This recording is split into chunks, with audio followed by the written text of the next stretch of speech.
현대 독일의 유명한 사회학자이면서 정신 분석학자인 에리히 프롬이라고 하는 학자가 있습니다. 아마 이분의 이름은 잘 몰라도 이분의 대표적인 저서 소유냐 존재냐 하는 책은 아마 제목은 많이 들어보셨을 겁니다. 20세기에 쓴 책인데 벌써 고전의 반열에 올라가 있을 정도의 책입니다. 이 책에서 에리 프롬은 책 제목대로 인간을 두 가지의 유형으로 구분을 합니다. 책의 제목이 바로 그 유형을 상징하는 제목인데, 하나는 소유형 인간이고요, 그러면서 또 다른 하나는 존재형 인간, 이렇게 구분을 합니다.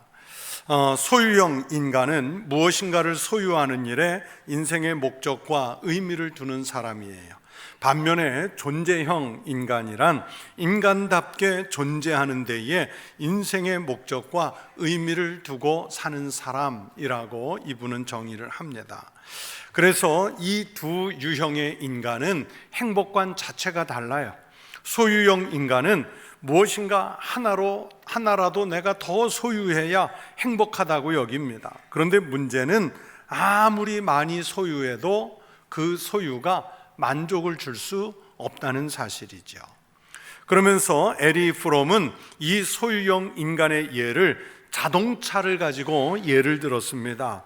자동차를 가진 사람에게는요, 차가 매우 중요한 필수품이라는 것이죠. 그런데 자동차에 대해서 애정을 갖는데 차에 대한 애정은 잠깐 동안의 정사라, 하룻밤의 정사라, 그렇게까지 표현을 했어요. 왜냐하면 이 자동차라는 게 큰 재산이라고 여기면서도 소홀히 여기는 모순을 범하고, 또 새 것이라고 하는 인식이 조금만 지나면, 몇 년만 지나면 금방 단조롭고 메마르게 느끼기 때문에 새로운 자극을 느끼고 싶어요. 다시 말하면 새 것으로 빨리 바꾸고 싶은 그런 욕망이 생기게 만드는 게 자동차라는 거예요. 그만큼 소유하는 것으로는 만족이 없다는 것을 이 에리 프롬은 자동차에다가 비유를 했어요. 또 다른 유형인 존재형 인간은 인생의 행복이란 소유할 때 얻어지는 것이 아니라 자신의 삶 자체가 가치 있게 될 때 여겨지는 것이라고 생각합니다. 내가 존재할 만한 가치가 있는 삶을 살아갈 때 그 사람들은 행복해질 수 있다고 분석을 했습니다. 여러분은 소유해서 행복하십니까? 아니면 내가 지금 존재하고 있는 이 모습 때문에 행복하십니까? 안타깝지만 많은 사람들이요, 존재의 가치가 있어야, 내 존재감이 있어야 행복하다는 것은 알면서도 우리의 본능은 소유하면 행복한 줄로 알고 그 존재의 가치보다 오히려 소유하는 일에 집중하려고 하는 그런 모습을 보인다는 사실입니다. 그래서 다시 묻습니다. 여러분, 우리는 어떤 존재입니까? 무엇에서 여러분은 행복을 찾고 싶어 하십니까? 여러분, 우리가 놓치지 말아야 할 중요한 사실은 존재형 인간인데, 그 존재 중에서도 나는 하나님의 형상대로 창조된 존재라는 사실을 기억하는 것입니다.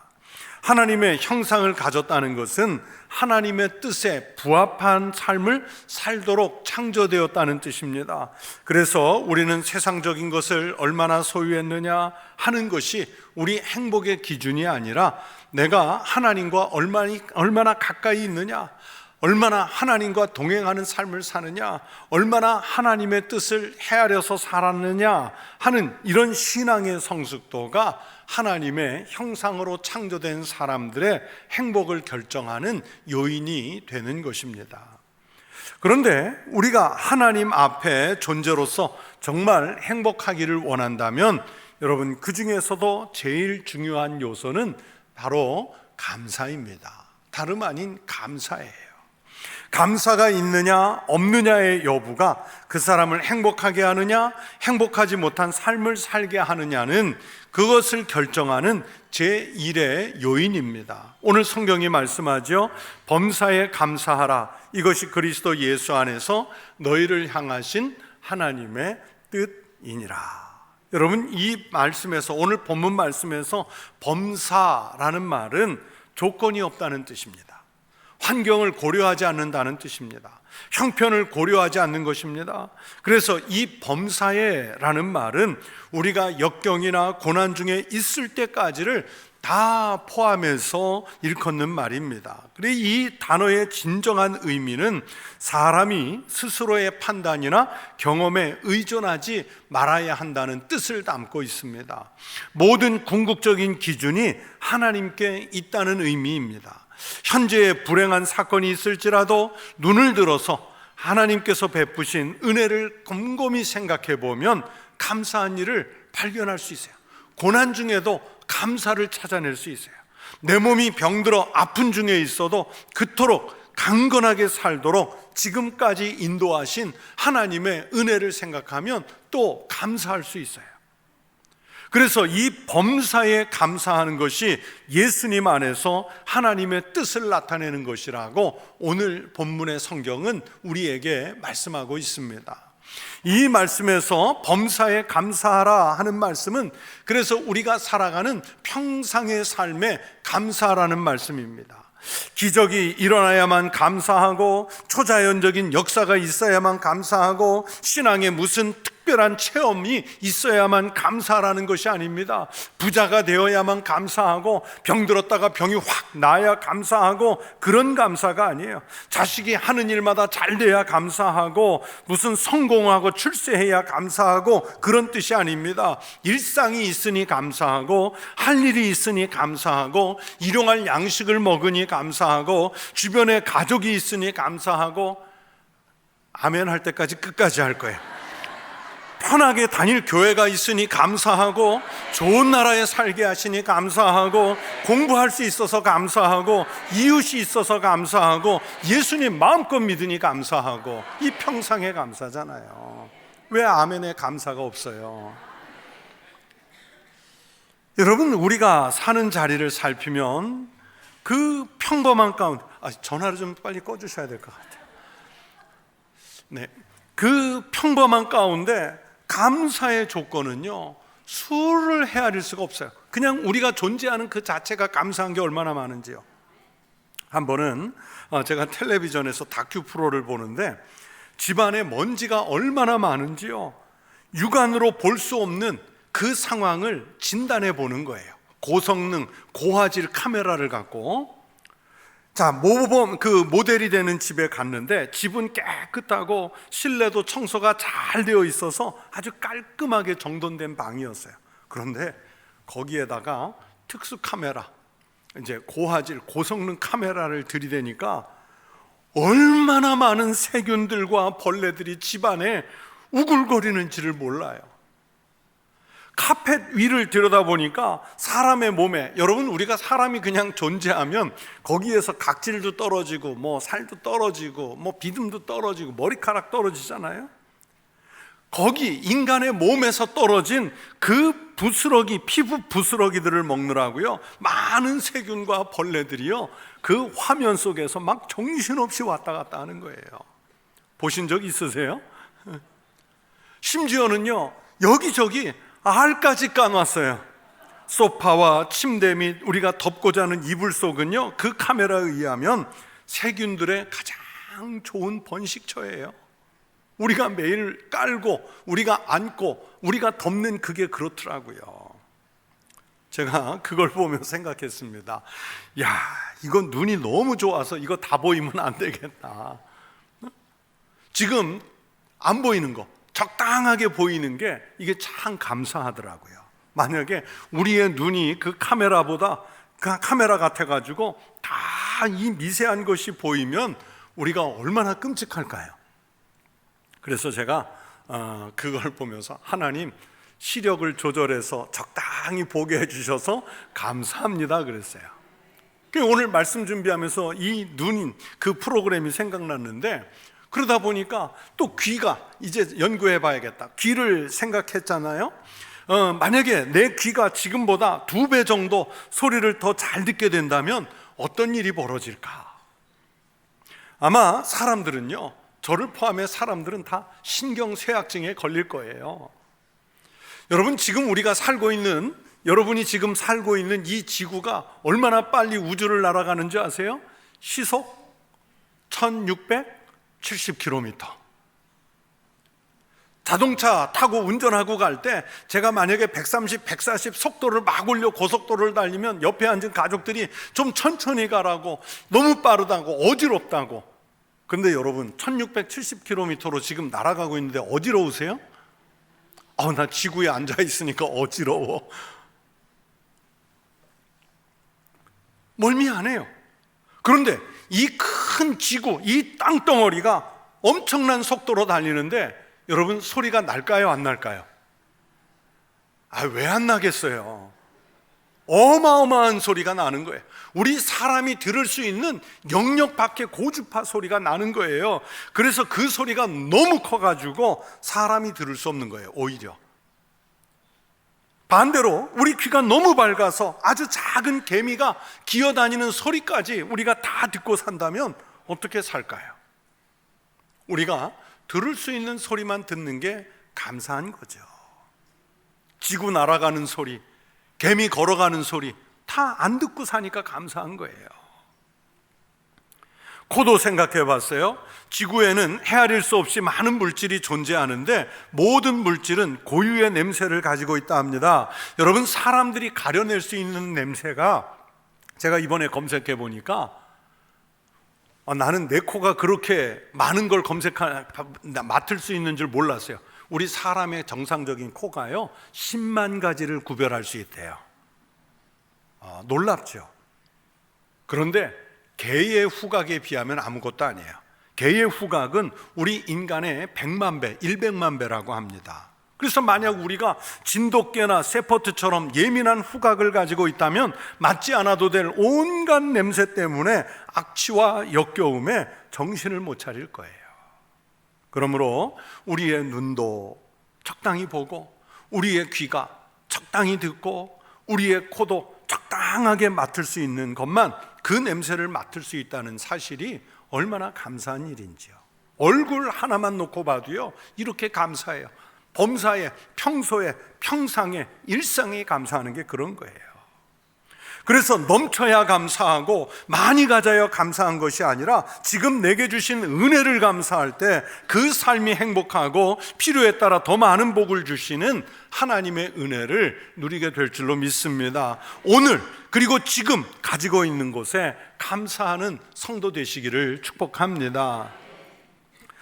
땅이 좀 가물었을 때, 언젠가 제가 신문 기사를 읽었는데, 이 가물었을 때 비가 1mm만 내리면, 여러분, 비 1mm는 내린 건가요? 아니잖아요. 5mm 이하로 내리면 이거 그냥 한번 훅 뿌리면 되는 거잖아요. 그런데 그 가물은 땅에, 우리나라에 비가 1mm만 내려주면 경제 효과가, 경제적 가치가 무려 280억 내지 300억이래요. 아니, 놀랍지 않아요?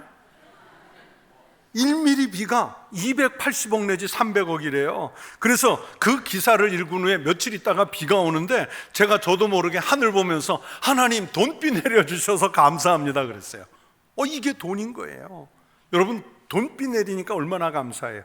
물론 때로는 비 피해가 커서 안타까울 때도 있지만 그 비 내림이 정말 감사하더라고요. 여러분, 모든 것을 바라보며 감사할 거리를 찾아내는 게, 그게 우리 그리스도인의 모습이지요. 그런데 여러분, 문제는 감사도 아무나 하지 않습니다. 그 영혼이 참된 감사를 느끼고 알아서 감사할 수 있는 심령이 준비된 사람이 감사할 수 있어요. 똑같은 조건을 놓고서도요, 어떤 사람은 감사하는데 어떤 사람은 그 조건 때문에 분노하는 것을 볼 수 있습니다. 즉, 그 사람의 심령이 어떤 태도를 가지고 있느냐에 따라 이렇게 양분되는 거예요. 여러분, 감사할 수 있는 그 자체가 이미 은혜인 줄로 믿습니다. 그렇다면 감사의 은혜는 무엇일까? 제가 그 세 가지를 정의해 봤어요. 첫 번째는 감사는 믿음의 척도입니다. 감사는 믿음의 척도예요.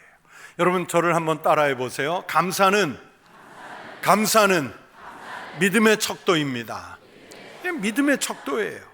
누가복음 17장 11절 이하의 말씀에 보면 예수님께서 10사람의 나병 환자를 고쳐주신 적이 있습니다. 그런데 고쳐준 사람은 10사람인데 돌아와 예수님께 인사하고 감사한 사람은 몇 명일까요? 여기에 답 있잖아요. 한 명이에요. 그것도 이방인이에요. 예수의 발 아래 엎드려 감사하니 그는 사마리아 사람이라. 돌아와서 감사하고 경배한 그 사람에게 예수님께서 말씀하셨습니다. 일어나 가라, 내 믿음이 너를 구원하였느니라. 여러분, 예수님은 이 말씀에서 그 사마리아 사람이 돌아와서 감사한 것을 믿음이라고 보신 거예요.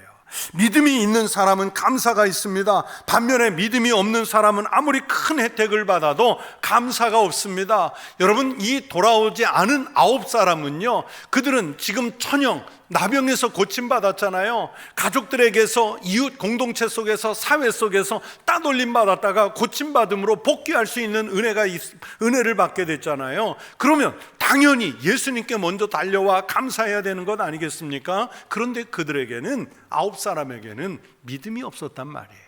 그래서 예수님은 돌아와 감사한 그 사마리아 사람에게 내 믿음이 너를 구원하였느니라 말씀하신 거예요. 믿음이 있는 사람은 감사가 있습니다. 반면에 믿음이 없는 사람은 감사가 없어요. 그래서 감사가 믿음의 척도입니다.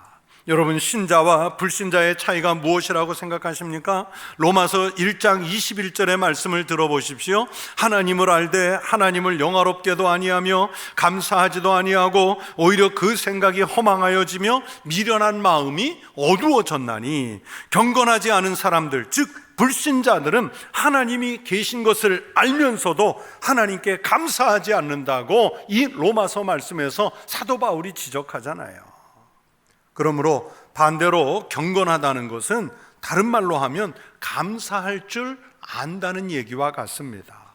여러분, 아무리 경건한 척해도요, 감사가 없으면 경건하지 않아요. 감사가 있으면 경건한 거예요. 하나님께 진심으로 감사할 수 있는 사람이 바른 그리스도인이라고 할 수 있습니다. 늘 감사하는 참된 성도 되시기를 축원합니다.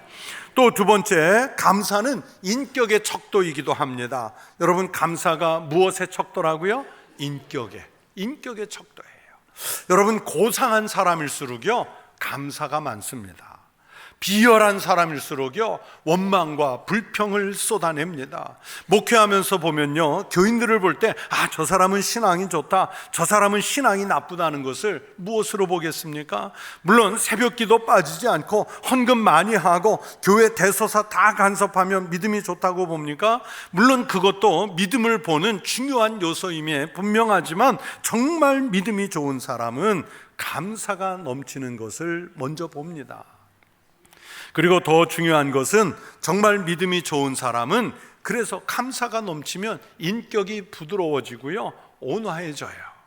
감사가 없는 사람은 목회자 앞에서건 다른 성도들 앞에서건 뭐가 잘못됐고 뭐가 부족하고 누구는 어떻고 저 사람은 이렇고 저렇고 하면서 불평을 얘기합니다. 그러면서 정작 자신의 인격은 목아나 있는 모습을 보지 못하지요. 남의 티는 보면서 자신의 눈 속에 있는 들보를 보지 못하는 그런 인격을 가진 거예요.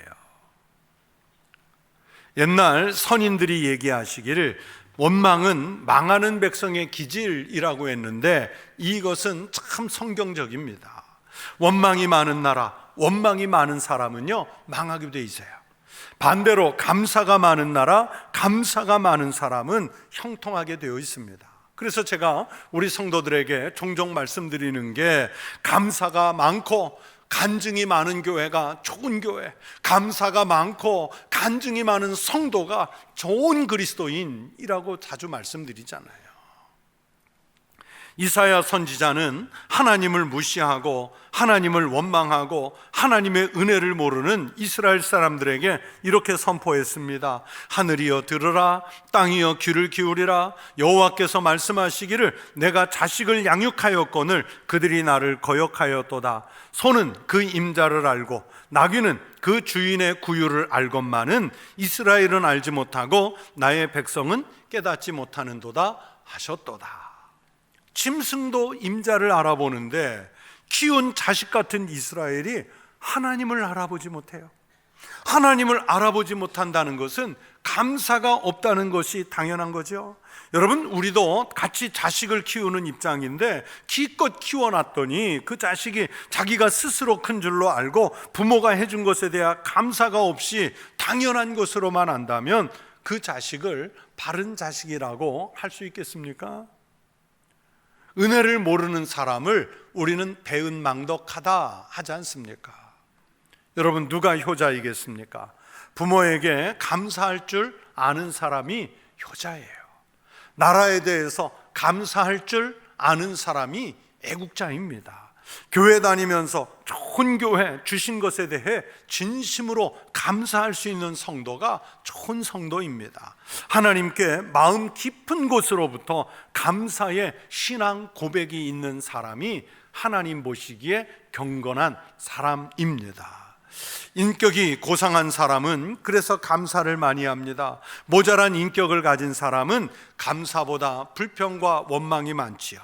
여러분의 인격이 감사를 잣대로 들이대 봐서 어느 인격인지를 판별해 보십시오. 감사가 많으면 좋은 인격이고 감사가 없으면 덜된 인격입니다. 감사가 넘치는 성도 되시기를 축원합니다. 끝으로 세 번째, 감사는 문화의 척도이기도 합니다. 무슨 척도라고요? 문화의 척도, 문명의 척도, 지성의 척도예요. 여러분, 야만인은요 감사할 줄 몰라요. 문명인, 지성인은 감사할 줄 아는 사람입니다. 여러분 보세요. 세상에서 공부 많이 했다고, 학위 받았다고, 지성인이라고 그가 다 문명인 같은가요? 오히려 더 폭력적이고 야만인보다, 원시인보다 더 못한 사람 얼마나 많습니까? 여러분, 감사할 줄 모르면 다 문명인이 아닌 거예요.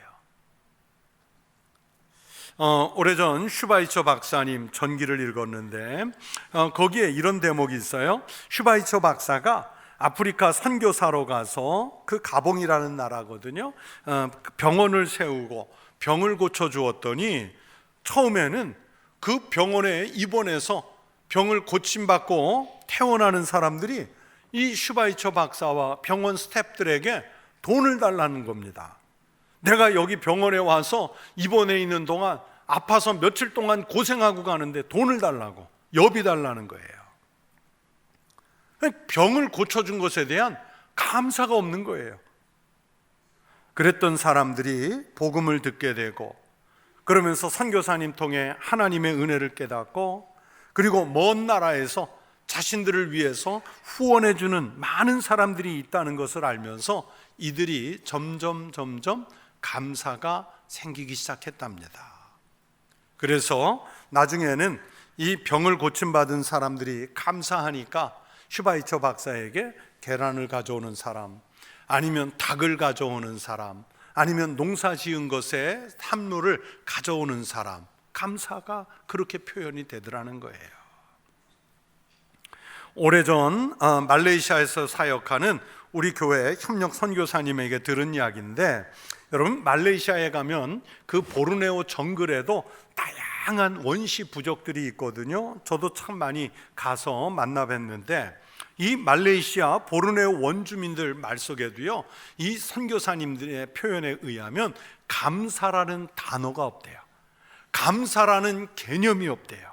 그래서 은혜를 입어도 감사하다는 표현이 없어요. 그래서 선교하면서 그분들에게 이 감사의 개념을 가르치는 게 너무 어렵다, 그 이야기를 해요. 여러분, 신앙 안에서 문화적 수준이 낮은 사람은 감사가 없습니다. 세상에서 온갖 교양 있는 척해도 교회 안에서 감사가 없으면 하나도 교양이 있어 보이지 않아요.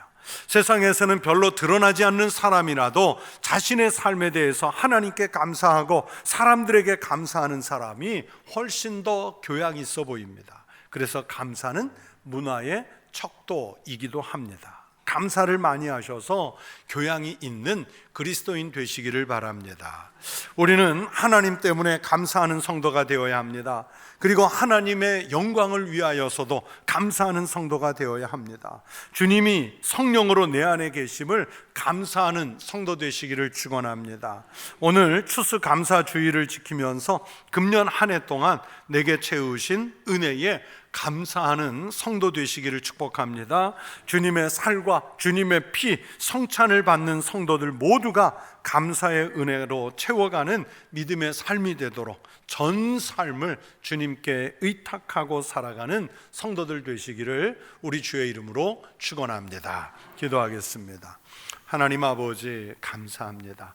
우리 같이 영원히 죽을 수밖에 없던, 그래서 사망에 갇혀있던 저희들을 살리시고 영원한 생명을 주시기 위해 독생자 예수 그리스도를 보내주시고 주님의 살과 주님의 피로 우리를 구원 구속해 주셔서 속량해 주셔서 믿음이 있는 자마다 영생을 얻게 하시니 감사합니다.